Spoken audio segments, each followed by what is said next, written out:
Oilers Live Podcast.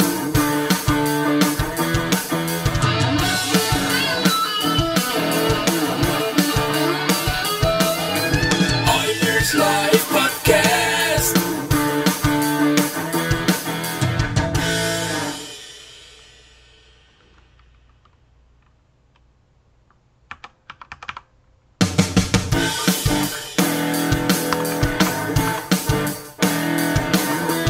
Oilers Live Podcast.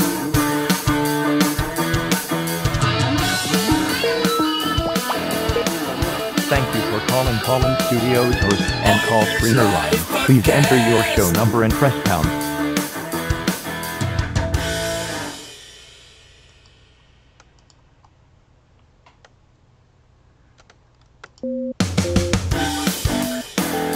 Enter your 6-digit PIN number. Oilers Live Podcast. Welcome, host. You have not started a show session in Call-In Studio and cannot yet receive welcome, host. You are now in the host room and can manage your callers from the Call-In Studio web interface. Show recordings on dual channel.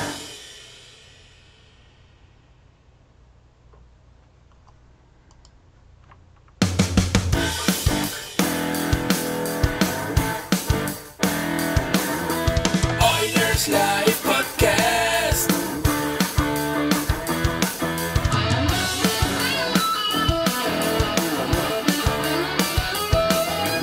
Oilers Live Podcast.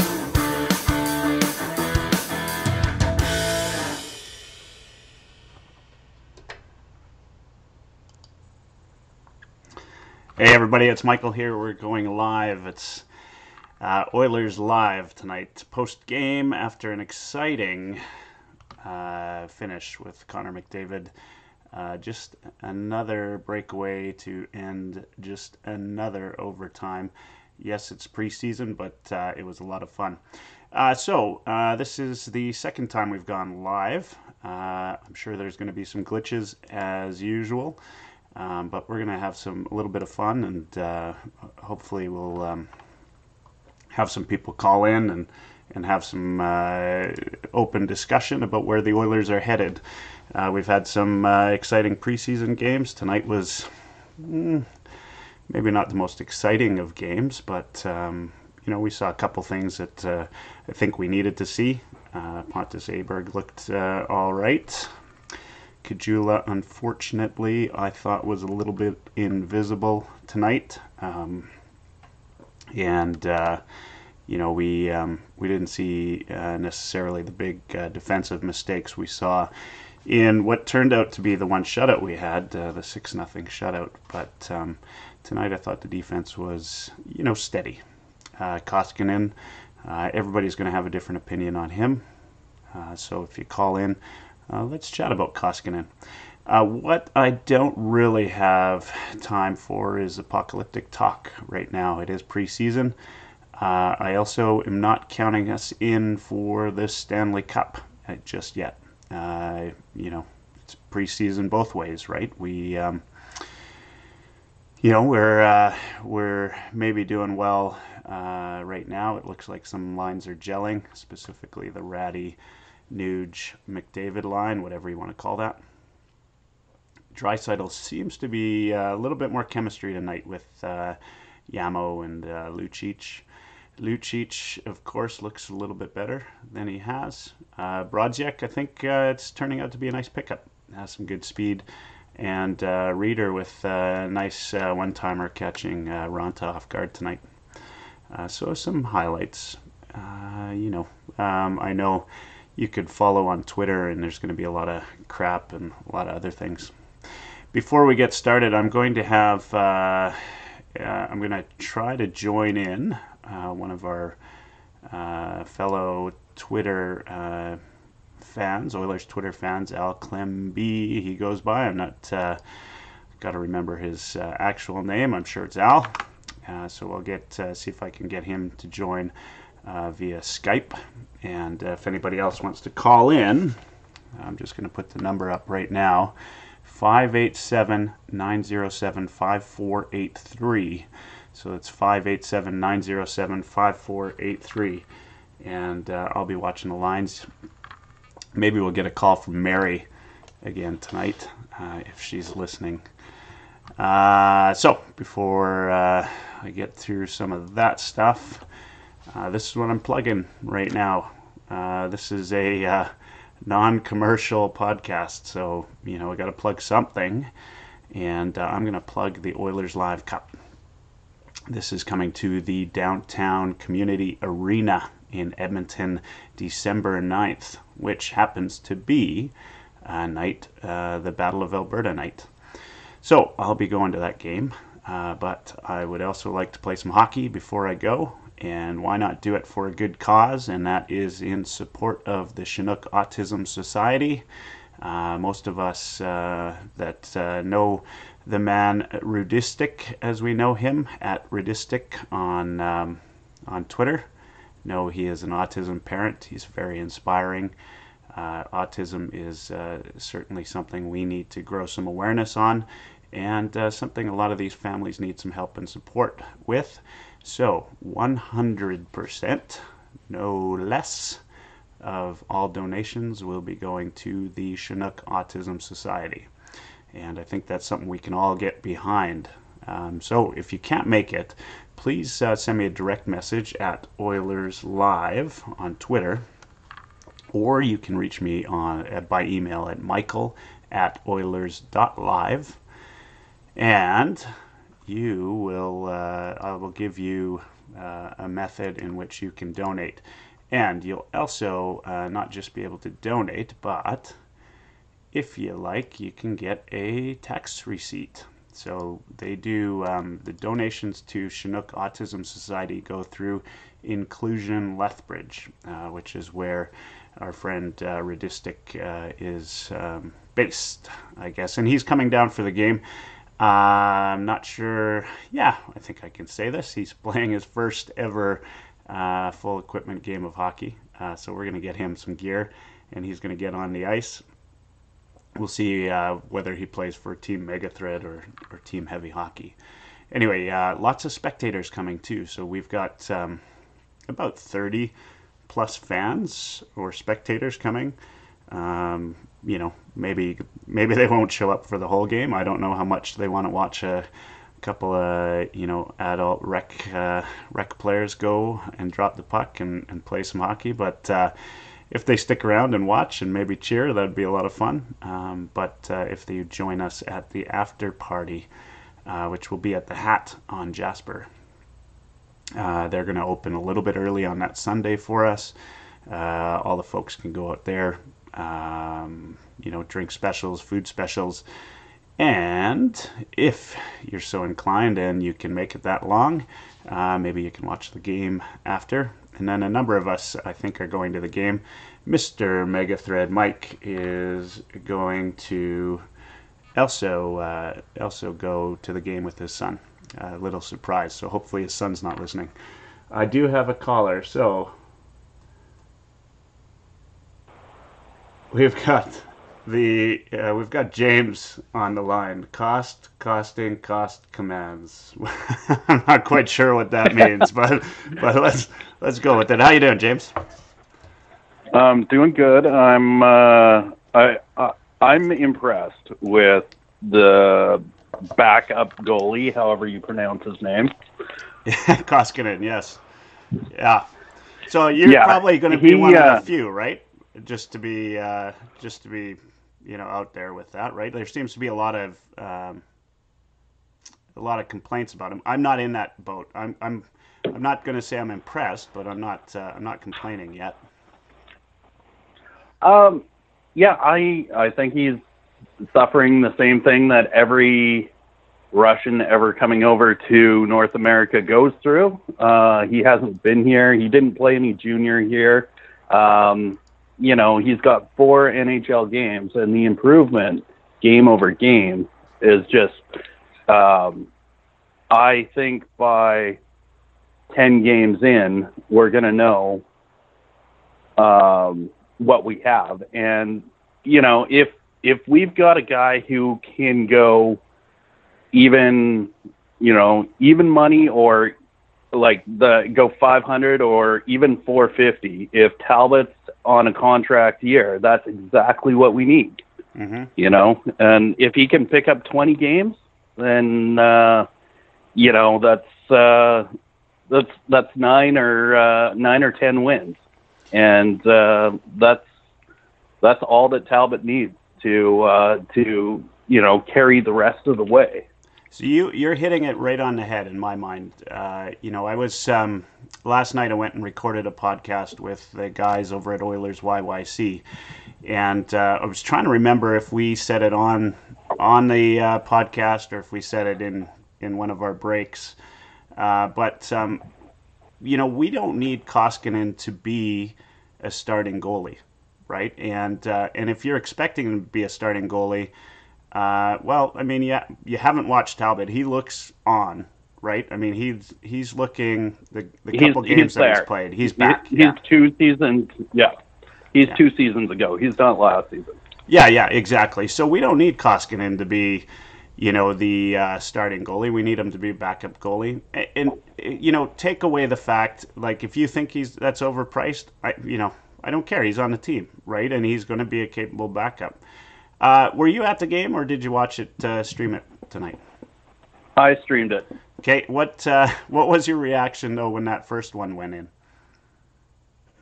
I think I think everyone is freaking out about the first goal, or everyone's holding their breath because of the last season and the first shot issues that we had for 30 games. Yeah. No I wasn't. I'm not on that bandwagon. Those issues aren't something like my favorite saying in a poker room is it's bad luck to be superstitious. The first shot issues, Koskinen's not part of that group. So stop worrying about the first goal issue with Koskinen, and stop worrying about it with Talbot. He's not Talbot from last year. To me, the issue is, can he pick up half his games and lighten the load on Talbot? He's going to do exactly that. And we're not, we're heavy on maybe a backup salary, but we're also light on what we're spending on Talbot. So the combined goaltending salary isn't out of line with anyone else in the West. Yeah. Like we're spending $7 million. LA is spending $7 million. Anaheim's spending $7 million. All of our competition is spending the exact same amount. So I think we need to stop worrying about goaltending. He's here. Yeah, I don't disagree with you at all. In fact, I'm on board. I think he's going to be capable.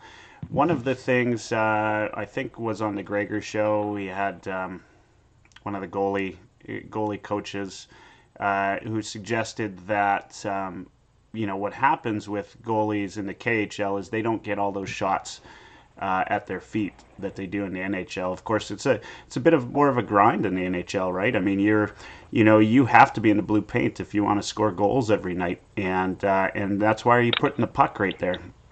KHL, bigger ice surface, you're going to pass it around. It's going to take some adjustment, and we can't expect for him to come around in 1 or 2 games. I think by mid-season, we could have him come in and steal a couple games. And that is when he's really going to give, Talbot the run, right? Like the push. Right now, you know what? Talbot clearly doesn't need it anyway. He looks limber. He looks ready. I know it's preseason, but he's looking good. What's your thought on the? Because I think the general consensus is, and might be right, might be wrong, that Yamo's going to at least make the team out of exhibition, out of preseason, rather. Up until the last 2 games, I've been really impressed with him. The last 2 games, he hasn't really jumped out at me, and I think that's a level of competition issue. He seems to have disappeared in the last 2 games to me, and he had a few nice plays, but he wasn't buzzing the way he was on the right-hand side. So I don't know if it's a right-wing, left-wing issue, or if it's we're getting more and more NHL players in the lineup. But in the last 2 games, he didn't jump out at me. Now, he didn't also look to me like he was costing the team anything. To me, he has to be like a Ty Ratty, where he's either the story, or he almost could be replaced, if that makes sense. Yeah, no, it does make sense. Although I'm maybe not. I thought he had a good game tonight. I did think, though, to your point, the game prior, I thought that there was definitely a little bit of a chemistry issue with him and Draisaitl. I would have, and I thought Draisaitl had a really off game in that Vancouver game. He just, he gave the puck away a few times. He just didn't seem all there. And at one point, when they showed him at the bench, he almost looked, upset, and he was wearing that emotion right on his face. And I guess my point being is, Yamo's coming in, he's playing with Dry, they're starting to get some chemistry. I thought he looked a little better tonight. He had a couple chances, nothing spectacular, but it was, all in all, it was a bit of a boring game tonight. I thought. I mean, it really was. Yeah. It was. Yeah. I feel like there are the kids who were pushing really just it's like they didn't want to make the big mistake, so they weren't taking the risks, which, I mean, that's it slows down the game. It makes for a slower game, but it just, it makes for a slower game. So, I didn't really see this as a super offensive game, and it was just like when they get to 3-on-3, it was such a breath of fresh air with the speed increase that happens. Yeah, it just honestly, I think at some point they're going to bring in an Oilers rule, the way they did with the offsetting penalties, where it's just not fair with McDavid and Draisaitl and Clefbaum out there. Like, it's really not fair. No one can match that. Yeah, that 3-on-3. I actually thought McDavid missed on that breakaway. So did I. The 3 other guys that we were watching, we were all like, yeah, oh, that's too bad. and then, we find out he scored. Oh, yeah, sorry, I just read something. I'm showing off air on the, there we go. Sorry. I'm on air on Twitter and YouTube, but I'm off air on the website. Yeah, on your website. Yeah. All right. Sorry. Now back. It did look like he missed. I'm glad to see that he hit it. What impressed me tonight was he was shooting more, right? Like he. That goal that he got when he had the opportunity to pass and he didn't. Yeah, everyone was playing the pass. Yeah, and so was I as a watcher. I was sure that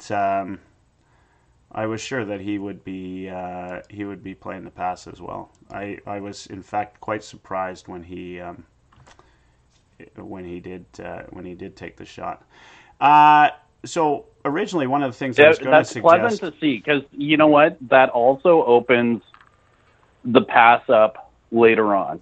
Because if people no longer have to play only the pass with him, that opens that option up. Yeah. If you got to play him for a shoot or for a shot or a pass, then you play it a little bit different. But everyone was cheating the pass, and he made them pay. It was beautiful. It was nice. So I'm going to keep you on. We don't have any callers in right now, but I want to ask you what your thought was. I was going to suggest that because Yamo's kind of looking like he's going to start the season on the Oilers, what does that mean for guys like Aberg and Kajula in your mind? And after tonight, I mean, my personal opinion, I'll let you know after, but after tonight, is one of them, less likely to be a contributor this season, let's say? Well, I think what we thought was a weak point with the right wing is turning out to be an area of depth for us. And I wouldn't be surprised to see Kajula traded within the first 20 games because, I mean, he's making way too much money to be to be a third, maybe fourth line right wing. Like, if they have a spot for Yamamoto beside Draisaitl and Puljujärvi besides Strome on the right-hand side, then what are you going to do with Kajula? And I don't think it's a great idea to stick Yamamoto on the left side and play him on his off wing as a rookie. You know, if he's breaking into the league, let him break in and learn the game from his strong side, and then later on if you want to move him. But the way things are looking right now, I'd like to see Kajula either do something or be moved out. Yeah, I'm 100% on board with you. So as I said, I give you my opinion. I thought, and everybody thought that you could go. Every expert thought that the right wing was going to be our soft spot this year. I'm not sure that anybody was super convinced on Ratty. A lot of us thought and hoped that he would do as well as he's doing. When he's pulled through so far, at least, and I always will preface this until we get into the regular season, he's really shown the chemistry there, and of course Puljujärvi. Like, I can't say enough about this guy. I think he is whether he's playing second or third line, we're going to see great things from him. By the end of the season, we're just going to be probably the happiest fans that he's on our team. So call him a surprise or not, I don't think people expected him. Well, I know of a few people for sure that expected him to be as good as he's been, but he's just shown he's moving to another level. And what's great is this is not where it ends, right? Like, he's still got room for growth. So there's that. And then, of course, Yamamoto. I mean, what I want to know with Puljujärvi is why he isn't on the first line power play. Like, I get it, Lucius. You want a net front presence. I get Draisaitl. He's, you want your top two centermen out there, but you want a right shot in there, and you want Puljujärvi can be a net front presence. I don't understand having Lucic on the first line, and especially when it's doing what it's doing, right? Like, I looked at our last power play, and my only thought was that's an Edmonton power play. Yeah, well, I mean, we did have. It was nice to see McDavid do the one-timer there. As Jack Michael said, keep them honest a little bit. We need. It's still preseason. I suspicion that we will have Puljujärvi yet show up on the power play this year. if it goes for a little bit of a dip at any time. I think once these guys start to turn it up, get a little bit of confidence, score a couple goals. There's still, you got to remember, right? Like, we've got now brand new coaching staff with the exception of McClellan. It takes, it probably takes 10 games to learn new systems, right? We've got to give them a little bit of time. I think the difference between, the year before and last year, right, like in terms of power play, we're somewhere in between there for sure, right? If we just kept everything the same. I don't necessarily buy into what Woodcroft said, which is it was all bad bounces.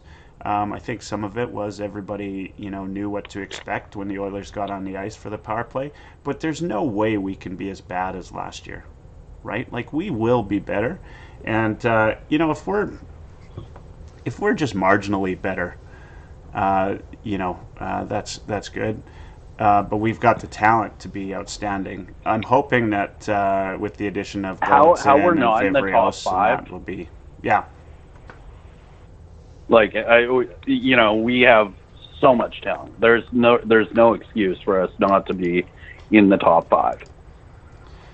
Yeah, I think you'd find very few people that disagreed with you. I do have one comment, talking about all the left shots on the first unit and then all right shots on the second unit. Yeah, that's that's a good point. That's from at Locating Oil. That's one of the good Oilers Twitter fans out there. Yeah, what's your thought on that? I thought that was a little bit interesting too. I still think they're fooling around with it. Right shot, right? Yeah, he is. Yeah. Yeah, like that was the other thing. It's like why you wouldn't have a right shot on there, and I mean the way Puljujärvi's going, he's the obvious choice for me. Yeah, it just I don't know what goes on in an NHL coach's conversations, but I do know that last year everyone was sitting there screaming, get McDavid and Nuge together, and they did, finally, with 10 games to go, and it was magic. Everyone's sitting there doing the exact same thing with the power play. And I'm wondering at what point they're just going to start, throwing out their ideas and just following Twitter ideas. But you got to follow the right one. Yeah. Well, the one thing I will say is that I have not noticed a significant difference yet in how they line up or what they're doing this year on the power play. It looks identical to last year. Yeah. Penalty kill's been better, but to me that's a personnel thing.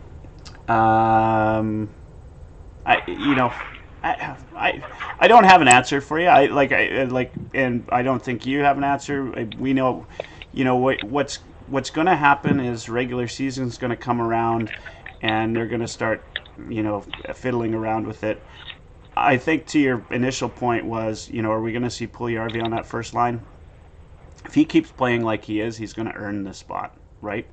And he's shooting. He's got a shooter's mentality right now, and he took a couple shots today that might have been a little bit low percentage, but I'm all right with that.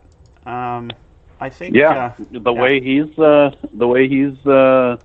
scoring right now, absolutely take the low percentage shots, and you know what? Worst case scenario, Ranta covers it up, and it was a offensive zone face off. So yeah, take those shots. So that's a nice thing. Well, I've got you here, James. It's so easy for us to focus as fans on the forwards on this team. When you got guys like Connor McDavid and Draisaitl and Puljujärvi. What's your thought on the defense so far? What if you had a bottom pairing? Who's that going to be start of the season, and what's it going to look like at the end of the season? I won't hold you to it, but what's your thoughts right now? Right now, I love the Bouchard. Who's for? Bouchard with. He's the whipping boy. He's the. Oh, Russell. Number 4. Yeah, Russell. Yeah. Sorry. I love the idea of Bouchard with Russell. The idea of giving him 9 games is great. But what I'd like to see is if they don't know the answer by 9 games, then I'd like to see him use the 39 again, because I don't think Bouchard has much to learn in junior. And I would like to see them, if Bouchard's close, to keep them in the organization and keep them with NHL coaches and trainers and keep them with NHL defensemen. And, even if you burn a year of his entry-level contract, hopefully the idea is you can sign him long-term eventually, but if you keep him only 39 games, then you still don't lose a year of his free agency. So I'm going to say this. There's probably going to be about half the fans out there that are screaming at your comments, and then half of them that are going to agree with you. It will be a contentious issue either way. I'm not the screaming type, but I tell you that if they were to keep him past the 9 games and he's not ready to be in the NHL, it would upset me to no end. I get what you're saying. There's not much left to learn in junior for a guy of his caliber. But the London Knights this year are going to have a hell of a team. I'll tell you what you can learn. You can learn how to be part of a winning culture. And, anybody, we've got Sean Patrick Ryan, who does one of the podcasts on the Oilers Live Channel, who lives in London, will tell you that is one of the best organizations in hockey. I'll go so far as to say in hockey.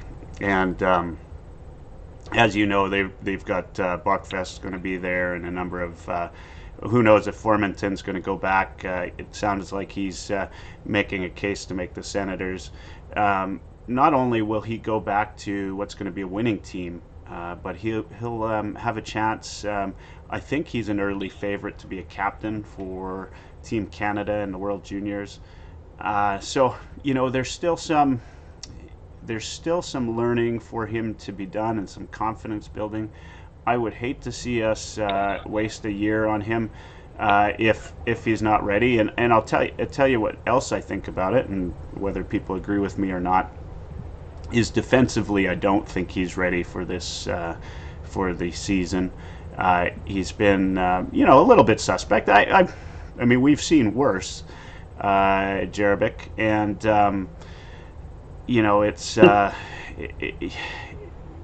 it's not that he can't learn, because the sky's the limit for this guy. He's going to be I believe a top pairing defenseman in this league. He's big, he's smart, he's already got maturity. Let's not rush him. And the same goes for Yamamoto, right? I think I wouldn't mind seeing him start the season, seeing what I've seen so far. But Yamamoto's a lot different. I mean, you can move him one way or the other, and you can start him in the NHL. He's playing for 10 games. If he's not ready, or 5 games, send him down.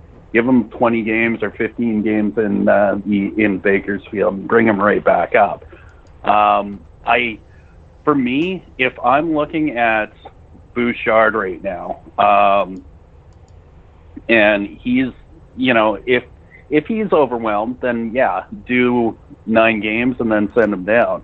But if he's almost there and you're really not sure, I don't think having him do the Draisaitl type year, and I think they made a slight mistake with Draisaitl, but having him do the 36 games before New Year's, I think it was, and then they sent Draisaitl down a week after Team Canada. I think it was like January 5th or 6th. They sent Draisaitl back where he couldn't get into the World Juniors afterwards.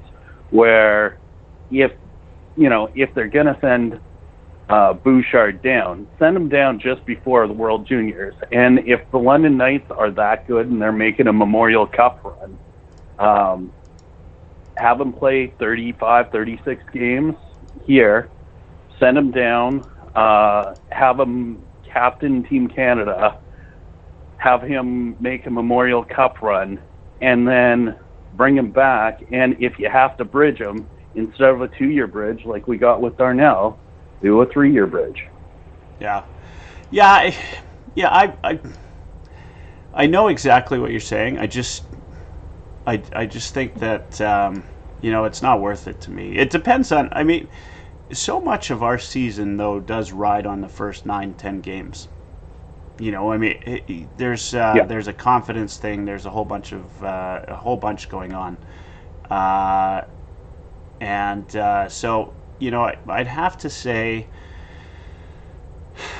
I just don't want to. You don't see want us him burn crushed in his confidence. Yeah. I was listening to your confidence conversation actually on last night with the joint podcast there. Yeah. And you guys were talking about Yamamoto and how he pouted after 2 months, and it took him a long time to get it going. And then once he did get going, he was on fire. Oh, yeah. And they would like to see that again. Is send him down to the AHL and see how he handles it. And I was just like, that almost made me want to pull out my hair. Like, why would you try and just see whether or not you can explode somebody's confidence just to see if you can explode their confidence?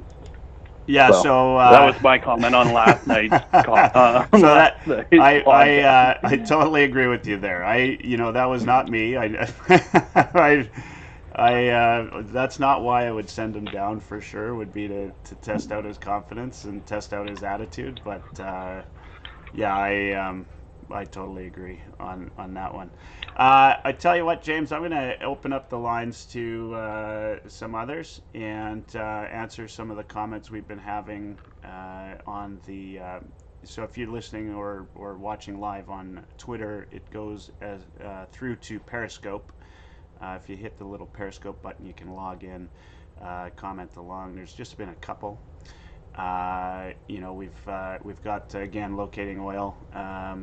Talking about the 3-on-3 tonight and how Bear got some time on there. Asking whether I think he's got an edge on making the team.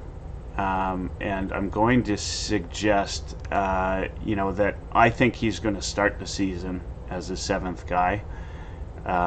I said last night, though, on the pod, if you were listening to the joint pod, James, I know you were.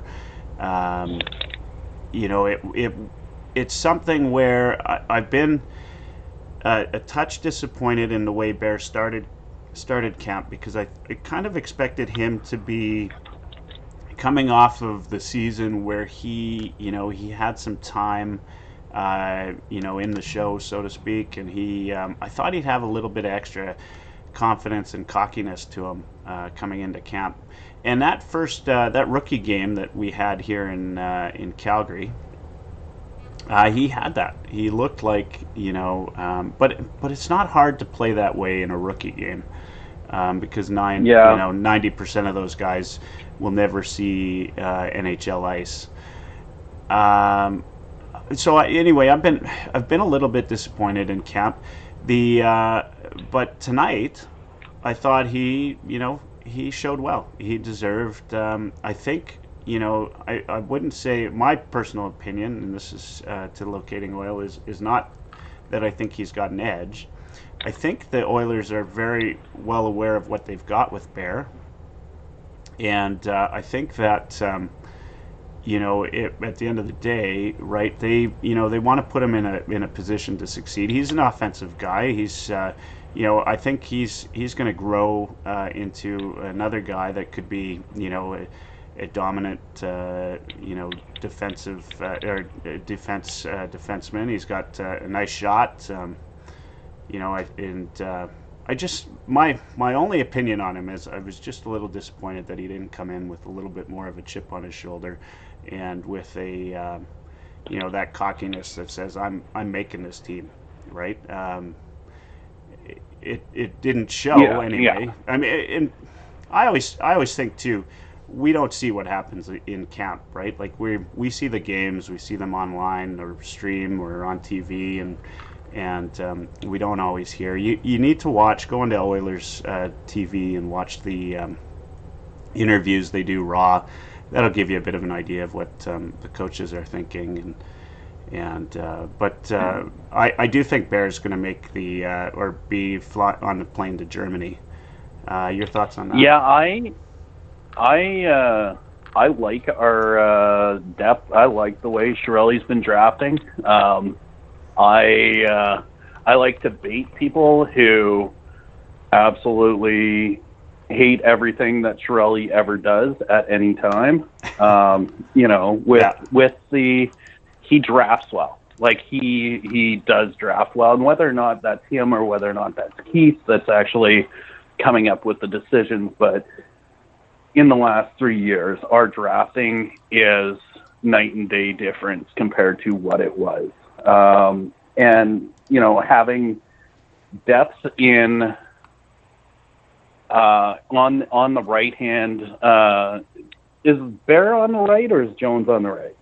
Bear's on the right. I think Bear's on the right. Yeah, on the having depth in a right hand D and having him, in his draft plus 2 year being a tweener. I think that's awesome for somebody who I think he was taken in the 3rd round, and he's an absolute gem to have. These are good problems for the Oilers. Like if he's pushing for a spot, that means they're not sacrificing what's on the front end to try and fill in for Sekera. Where they had Sekera slotted in, I don't know. And I don't think they plan on having Sekera back till next year. So it's good that Chiarelli's not trying to find defensemen from a position of absolute weakness. So we don't end up with, the Larson for Hall trade, which I believe was a necessary trade, but we probably should have got more for it. So I think Bear showing well. I think Bouchard showing well. I think Jones showing well. Were all very positive for the Oilers. And I can actually still see them going out and trying to deal for a D-man, but I don't see them needing to. And if they can show well for the first few games, then I think a lot of GMs know they can't fleece or will know that they can't fleece Chiarelli if he does make a deal. Yeah. I mean, The other aspect that I think a lot of people are having problems with is with the kids pushing the way they are. I think a lot of people are nervous about this many rookies in the lineup. Yeah, when you're looking at Bouchard, you're looking at Bear, you're looking at Yamamoto, you're looking at no one's considering Puljujarvi a vet. It's a really young lineup, and I think a lot of people are going, okay, we're hoping the right wing rookies turn out well, and they're looking that way, but we know that it can go sideways very quickly. And then you look at the defensemen, there's, once you get past our top three, there's a little bit of stress. Is Benning a top four guy? Yeah, that's I personally don't think so. I'm not a Benning fan. Actually, I'm not quite sure I know a lot of Benning fans, but there's got to be some out there. I yelled at him a lot, yelled at the screen, yelled when I was at the games. It felt like when I was there.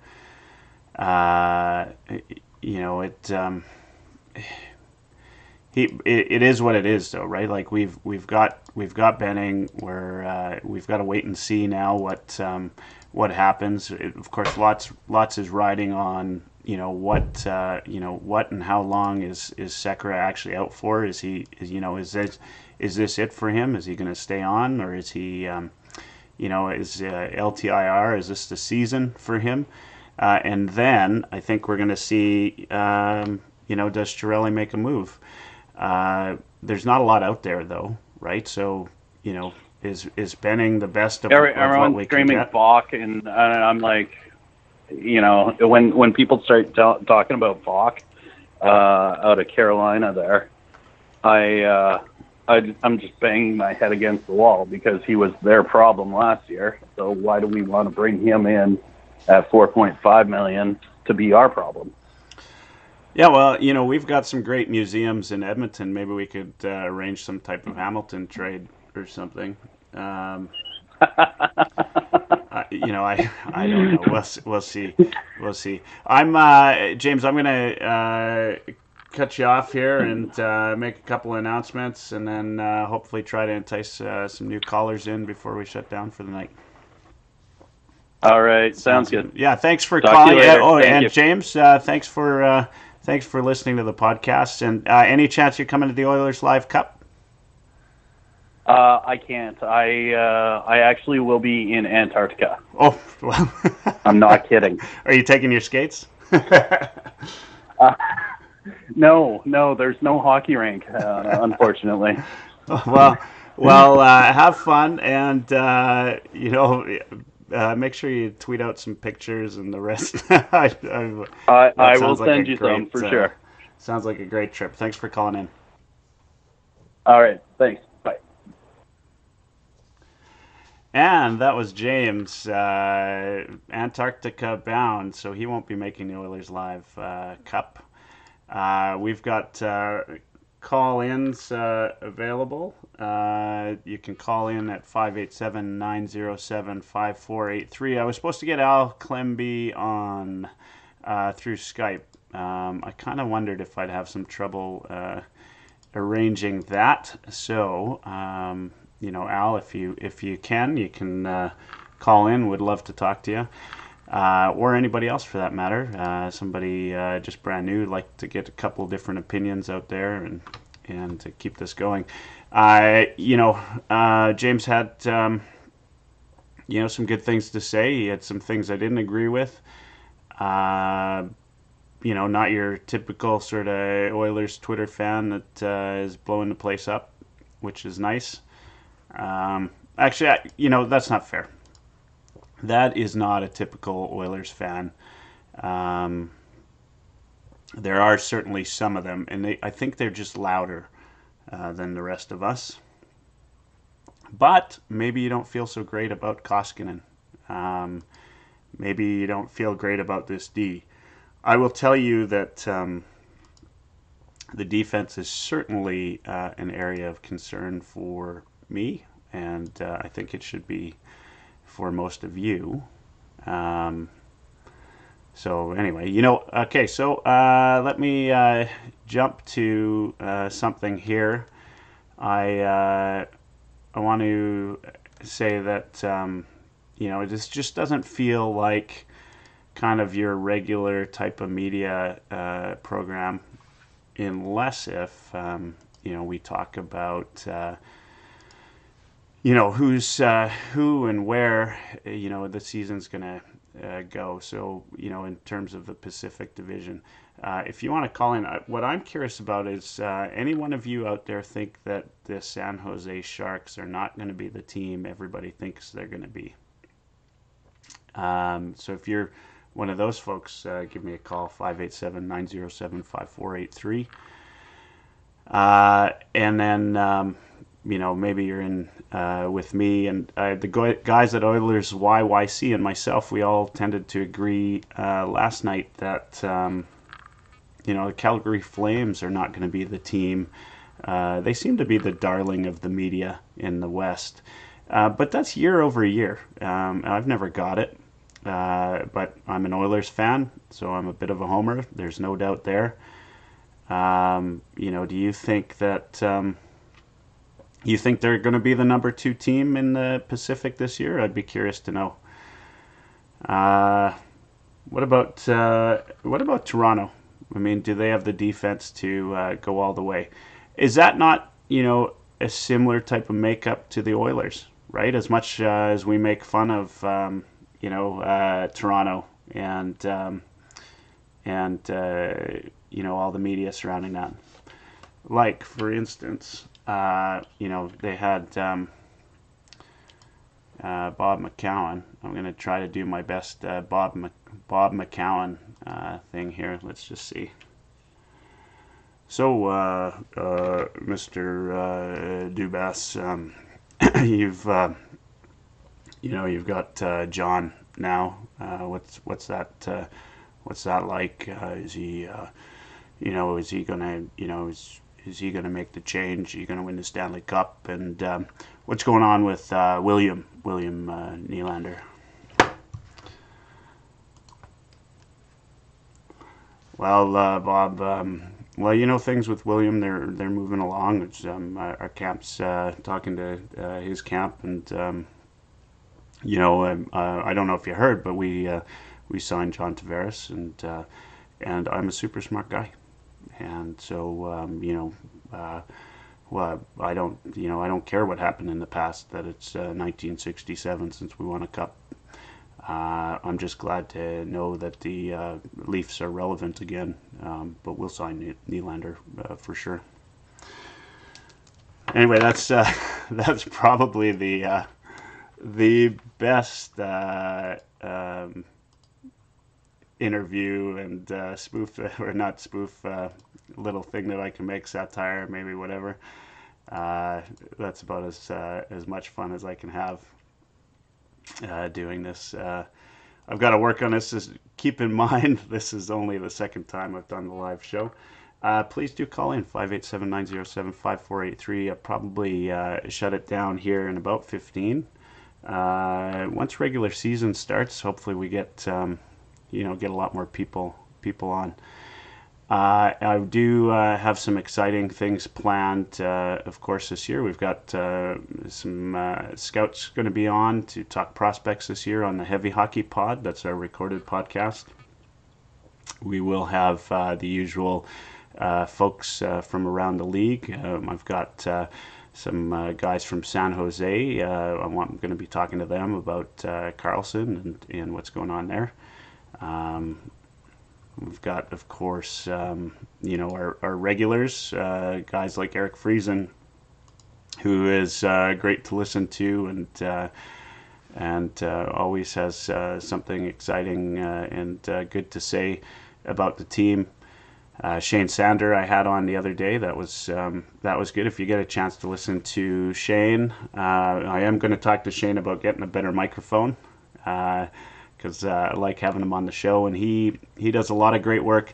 Both him and Eric, they write on the Hockey Writers, and we, I think as a fan base need to support guys like Shane and Eric and Kelly over at Beer League Heroes and SPR over at the Oil Night. Guys that are out there, they're writing about this team, putting stuff together. A lot of great Twitter folks out there, as all of you know. Most of my listeners are on Twitter, so lots of great folks there. This is why, and I'm going to pump the Oilers Live Cup again. This is why I want to do the Oilers Live Cup. Is I have a genuine love of the fan base for this team. And, that GQ article, let's talk about that with Connor McDavid.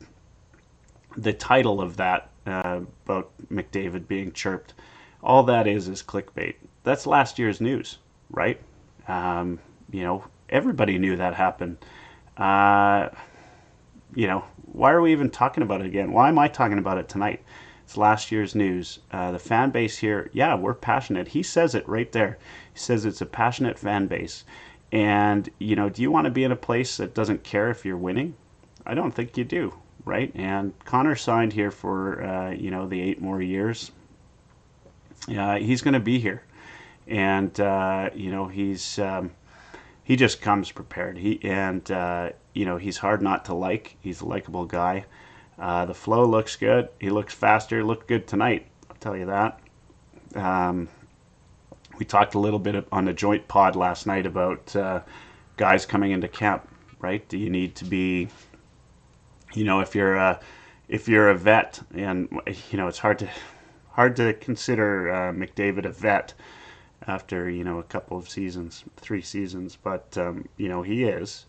The suggestion was made that maybe, they don't come out flying because it's a long season. Well, Connor's he's not just good, in regular season. He's good all around. He works hard.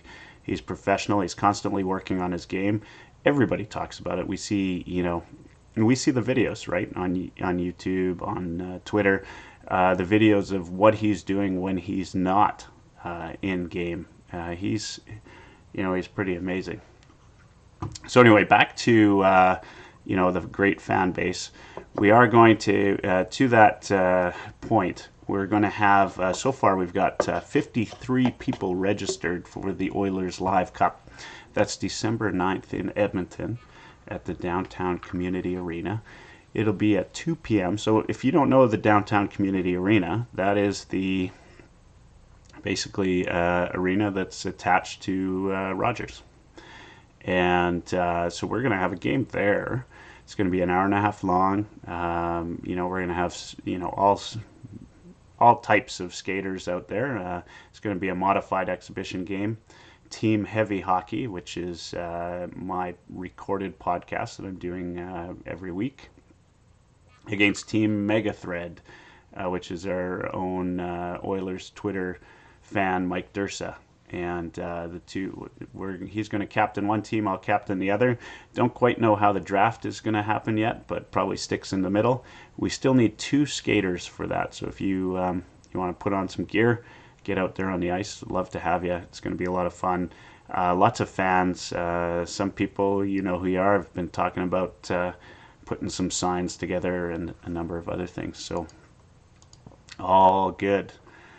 Let's see.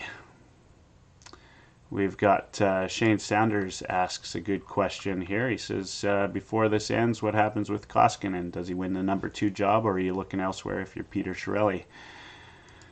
Thanks, Shane, for the comment. Good to have you listening. My thought on Koskinen, I assume you mean before this ends. You mean the season. I think he's going to get better. We saw it tonight. He's such a big goalie. He's relatively mobile. He started tracking the puck a little bit better, definitely, by the time we got to the end of the game tonight. He made a couple really nice saves. He did look a little bit uneasy a couple times, I thought. But we've seen him for 2 games. I originally I was a little bit disappointed we didn't see him more, which is I'm mixed on that, because I'm really glad that we saw Talbot. There's a couple reasons. One is I think this team needs to see him play the way he's playing, and I don't. there's a lot of you fans out there play hockey. I play, I always talk about it. I'm not just a fan of the game. I play the game. I play it 4 or 5 times a week, sometimes more. In fact, if, when I'm not doing this, I'm on the ice. If I'm not doing my day job, which pays for all of this. But I can tell you that if you got a really shitty goalie behind you, it makes a big difference in how you play the game. And I'm a defenseman, right? So, you can play the game like Russell all game, where you're trying not to let any shot get to the net because you're scared of what's going to happen. And trust me, I know those defensemen were feeling that way last year when Brossoit went in net, especially after the collapse in the Battle of Alberta game. And I like Brossoit, but the confidence wasn't there, and the confidence in the team wasn't there. And then you start changing your game up, and you know how it is, right? You start changing your game. You're, instead of playing the angles and playing to the low money shot, you start playing to no shot, which is a completely different style of defense than you should be playing. You need your goalie to get the easy ones, and as long as Koskinen comes in and does that, I think we're all right. And he started doing that in the tail end of the game. I asked James when he called in. I said, "What did you think?" He was watching the game with a few people when that first goal was scored. My heart dropped just a little bit. I was a little bit scared that maybe he wasn't going to make the transition. But at the same time, I'm a little bit level-headed when it comes to these things, and so I thought, I'll give him a break. And he came out. He wasn't spectacular tonight, I didn't think. I didn't think that it was necessarily like a game you're going to put him down as the first star. But certainly, he showed that he can be a capable backup. So what started this is Shane's comment, if you were listening then, is before this ends, does he win the number 2 job, or are you looking elsewhere? I think he wins the number 2 job. In fact, maybe we get him at a little bit of a reduced rate, whether or not you believe Chiarelli can do that or not. So the phone line's still open, by the way, 587-907-5483. I know across all the different platforms, there's quite a number of you listening today. Appreciate you listening and joining in. But interact. Go onto Twitter and Periscope. Go on, and give me some of your comments and ask me what's going on.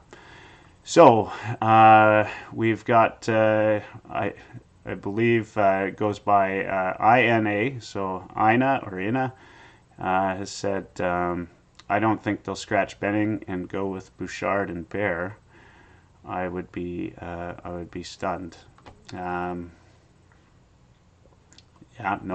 think that's probably a fair assessment.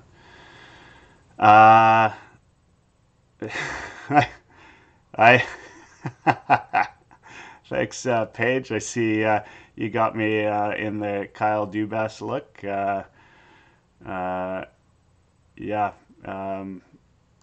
Rosie, we should get the guy that works with your husband who looks like Dubas on the show. Maybe we can get him on for an episode and do something that's actually funny and witty for a change. So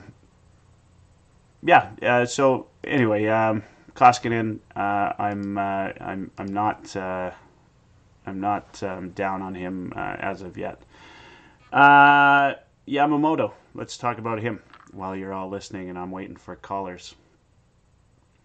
James and I talked a little bit about Yamamoto early on. James was the gentleman that called in, and thanks again, James.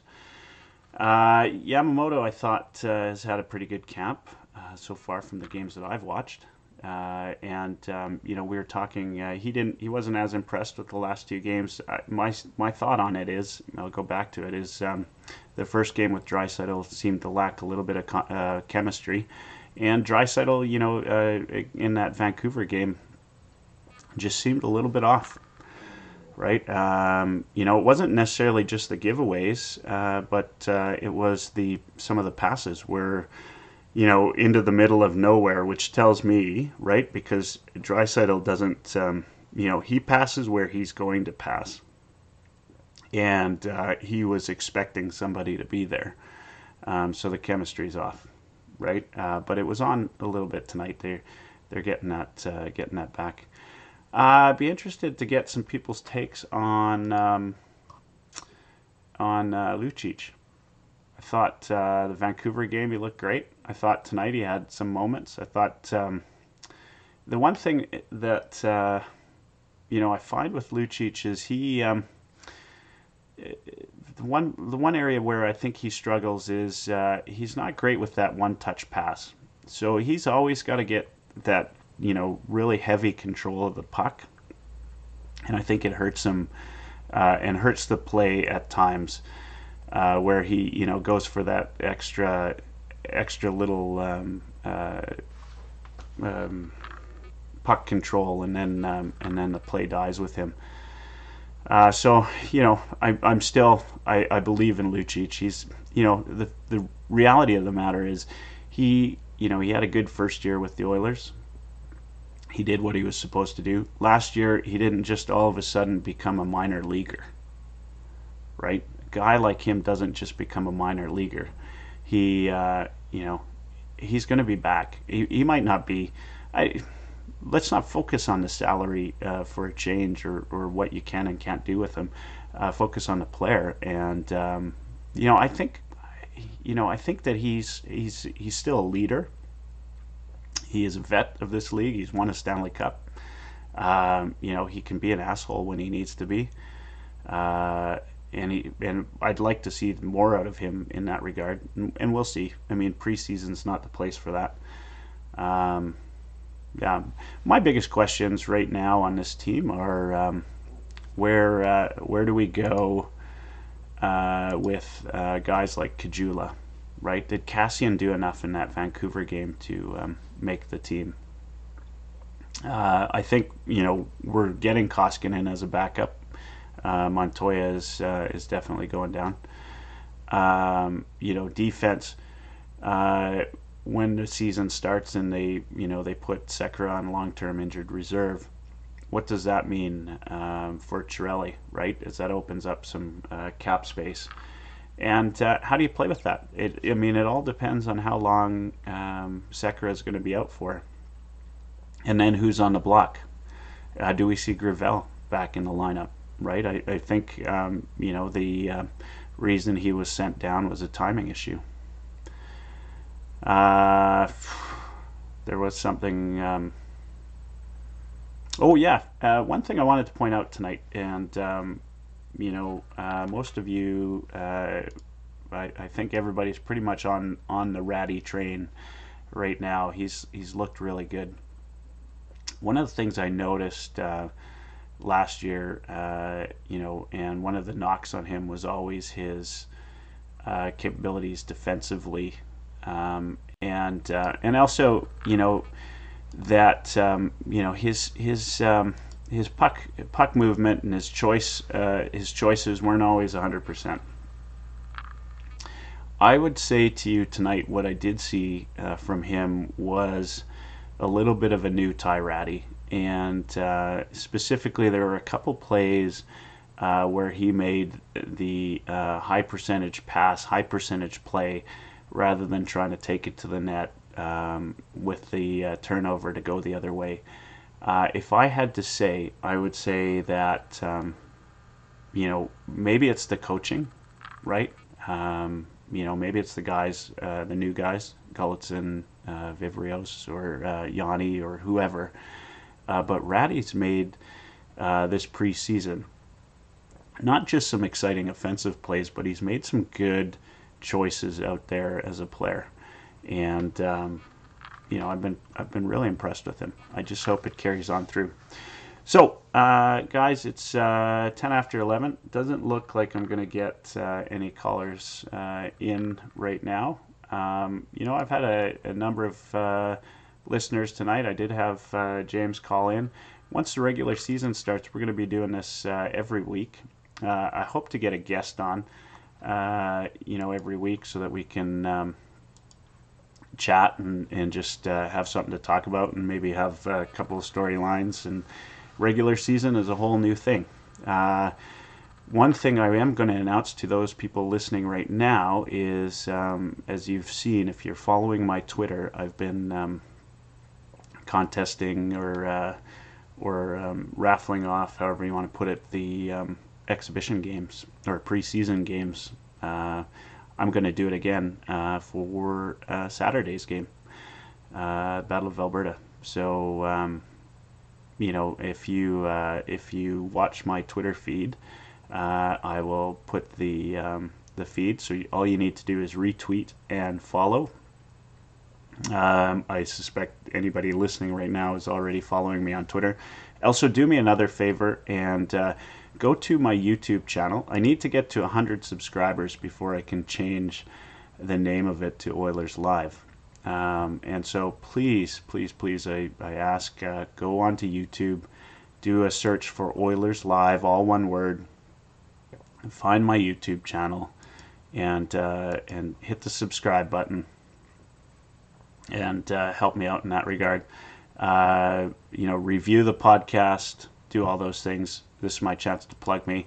And then any guests that I have on here, right, support them, right? I'd say 90% of the people that I have on the podcast are doing this because they love doing it and providing entertainment and writing articles, most of which I read, right? Guys like Puckpedia, who's an Oilers fan, by the way. I had him on the podcast. None of these guys pay me to plug them, right? Like, this is not, I've got no sponsorship here. So guys like Puckpedia, guys like Eric Friesen, who's definitely one of my favorites, and Oilers opening game, he's going to come by to Oilers Live headquarters, and we're going to do a pod that day. Maybe I can convince him to do a live one. But Eric Friesen, Shane Sander, Kelly at Beer League Heroes, Sean Patrick Ryan. I'm going to forget some people that I've had on, but you get the point. Is just get out there and support these people. The guys at Oilers YYC, great bunch of guys that I got to record with yesterday. Okay, so that's it for tonight. Thanks so much for tuning in. Maybe see you next Thursday on the Oilers Live broadcast, and continue to listen to Heavy Hockey Podcast, and when Sean does another podcast, the Oil Night, Late Night with the Oil Night. And so this is me closing off. Thank you so much.